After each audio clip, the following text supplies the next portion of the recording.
मैं आपको इसमें ये बताना चाहूँगा कि पहली बात तो ये है कि आपने बिल्कुल ठीक कहा कि एक्यूज़ का जो कन्फेशनल स्टेटमेंट है उसकी कोई वैल्यू नहीं है, ठीक है। लेकिन हमारे पास इतनी इरिफ्यूटेबल एविडेंस आ चुकी है कि उसमें अब उसके कन्फेशनल स्टेटमेंट की वैल्यू नहीं है। ये डबल मर्डर का केस है, इसमें हमारे पास बहुत एविडेंस मौजूद है, हमारे पास टेक्निकल एविडेंस मौजूद है, हमारे पास फोरेंसिक एविडेंस मौजूद है। उसके बाद उसकी जो कन्फेशनल स्टेटमेंट है उसकी कोई वैल्यू उस तरह से नहीं है। पर्चा इसका जी पर्चा इसका जो एक ही पर्चा है उसी में अब जो इसकी वालदा है वो मुदैया बनेंगी, उसी में 302 ऐड होगी और उसी पर्चे को हम लेके चलेंगे और उसी पे इसका प्रॉपर चालान बनेगा।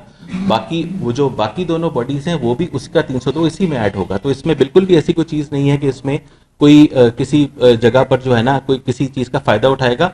इंशाल्लाह वी विल मेक श्योर कि वो एग्जाम्पल बने। बेटी को क्यों मारा उसने? बेटी को अगर इसलिए मारा है उसको शक था ना, यही बात है ना कि वो बेटी उसकी नहीं है।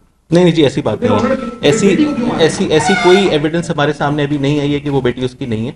ऐसी तो कोई किसी कर रहे हैं आप इसमें? जी अभी अब ऐसी मैं वही आपसे बात कर रहा था कि ये मैंने जो आपसे जिक्र किया ये उसका स्टेटमेंट था।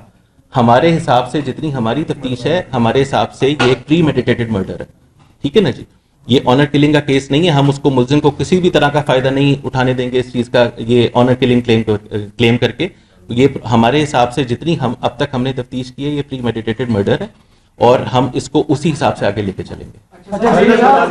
बुनियादी वजह क्या है कत्ल करने की? क्या झगड़ा क्या था जिसकी वजह दोनों मार कत्ल किया गया और कहां पे ये कत्ल किया? घर में किया गया या किसी सड़क पे किया गया? जल्दी जरा बता दीजिए। जी इनकी जो एक तो इसमें ये चीज थी कि ये उसकी पहली शादी थी, जो उसकी दूसरी शादी थी वो खानदान की तरफ से हुई थी। ये पहली शादी इसने एक लव मैरिज के तौर पे की थी लेकिन ये पहले हुई थी।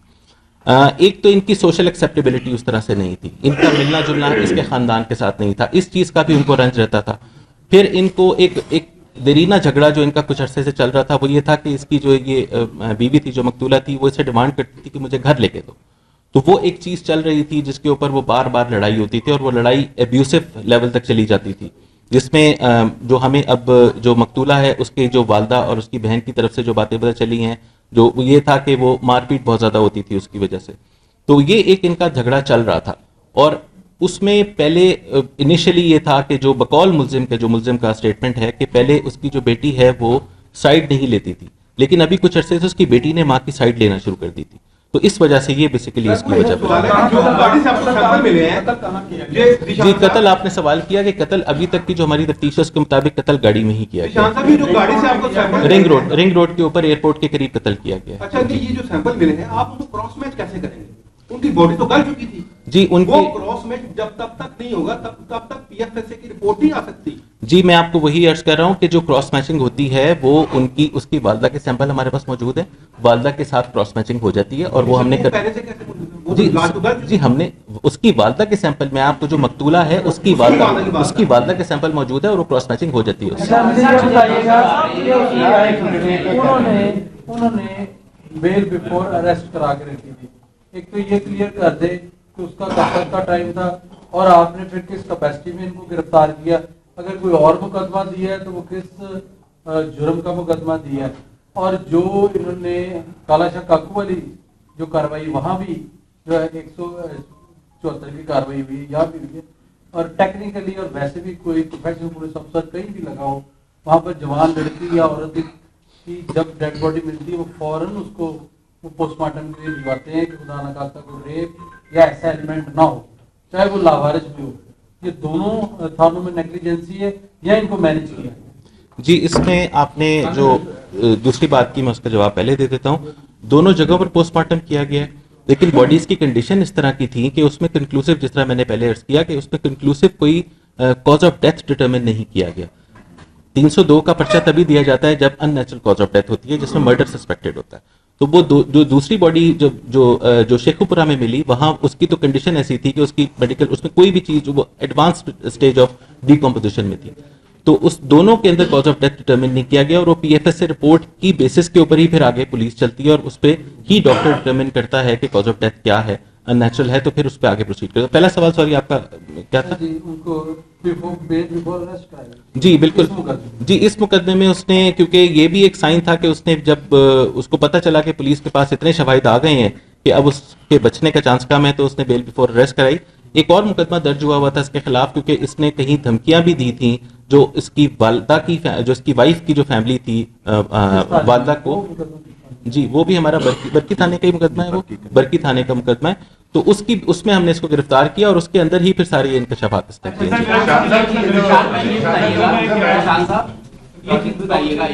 एक सेकंड जी, इसके बाद में लेते जी। सरकारी पिस्तौल इस्तेमाल किया या उसका प्राइवेट पिस्तौल था? ये सरकारी गाड़ी में सारा कुछ जो है इसने किया है, ये भी थोड़ा बता दें। और लड़ाई झगड़े कब से शुरू हुए? दूसरी शादी के बाद हुए या उससे पहले भी?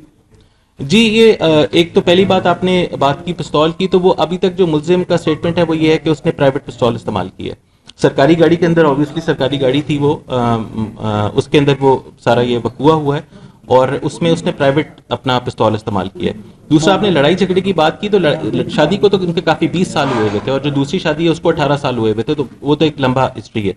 ये पहले फैसलाबाद में रहते रहे हैं, वहाँ पर इनका इस तरह का कोई झगड़ा नहीं था, क्योंकि ऑब्वियसली ये दूसरी फैमिली यहाँ पर थी, पहली फैमिली वहाँ पर थी। तो जब ये यहाँ पर लाहौर आए हैं उसके बाद ये झगड़े शुरू हुए हैं, क्योंकि फैमिली भी यहाँ पर थी, सोशल एक्सेप्टेबिलिटी का भी इशू था, और उसके बाद फिर ये घर वाला मामला जो था ये बेसिकली टिपिंग पॉइंट बना है, जिसके ऊपर ज्यादा शिद्दत आई है उन लड़ाई झगड़ों में। प्लीज आप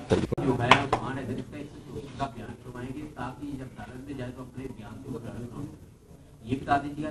दूसरी बात ये बता दीजिएगा, जो क्राइम का आपने बताया, ये लेटर जो हमने तैयार करना है, उस हवाले से क्राइम में जो हीनियस क्राइम है जिसमें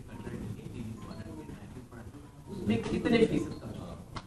जी, आपने जो पहले आपने बात की इसका जो स्टेटमेंट का, अभी हम तफ्तीश इसकी हमने करनी है, हमने अभी उसकी बेल भी कैंसिल करानी है, हमने उसको रिमांड पे लेना है, हमने वेपन भी रिकवर करना है, हमने और मजीद भी तफ्तीश करनी है कि क्या उसके साथ कोई और भी लोग शामिल थे इसकी प्लानिंग में और लेटर ऑन डिस्पोजल के अंदर। वो तमाम चीज़ें अभी तफ्तीश होनी है और वो जैसे तफ्तीश का रुख जिस तरह भी जाएगा वो हम आप से शेयर करेंगे, फिर हम इसके स्टेटमेंट भी कराएंगे। हमने इसमें कोई लीगल लैक्यूना नहीं छोड़ना, हमने इंश्योर करना है कि ये बंदा एग्जाम्पल बने जिसमें जी।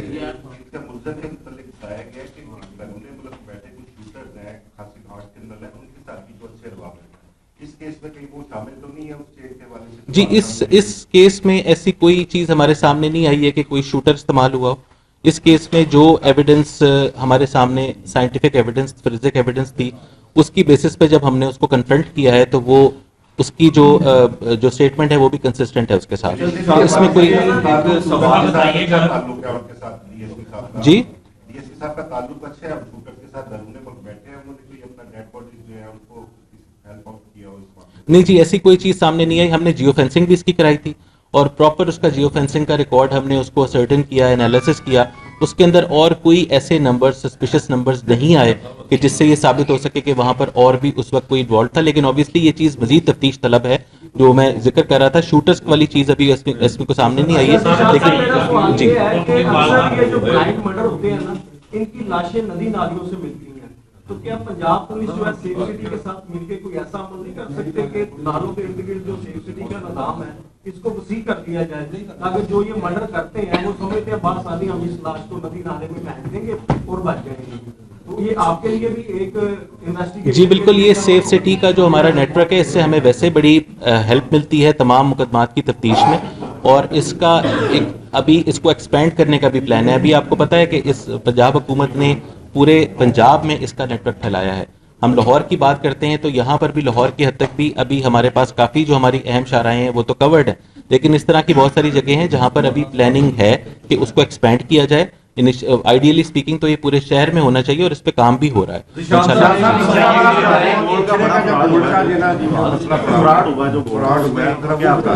जी। उस पे अभी मेरे ख्याल है FIR दर्ज हो गई है, उसके ऊपर शायद FIR दर्ज हो गई है मेरे ख्याल जी। तो उस पे मजीद तफ्तीश करेंगे इंशाल्लाह, क्योंकि वो ऑब्वियसली एक बड़ा मैटर है, फ्रॉड का मैटर है, तो वो तफ्तीश के बाद फिर जो उसके हकाइक सामने